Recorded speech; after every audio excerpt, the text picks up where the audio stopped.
Hey y'all, today we are in Durham, North Carolina, just blocks from the Durham Bulls Stadium and skipping a jump from downtown Durham. We are checking one of our projects that's going from a historic 1920s home to a modern triplex. Let's go.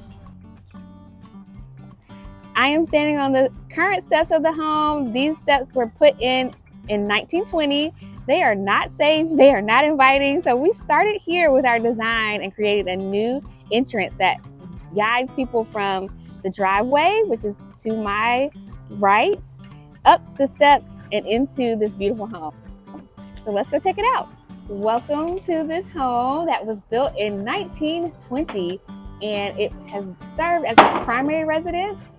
But right now we are making this into 2 Airbnbs. There's going to be one here, one on the other side of this door, and then up the steps, that is going to be a private residence that we are creating a soulful jazz theme that I cannot wait for everyone to see.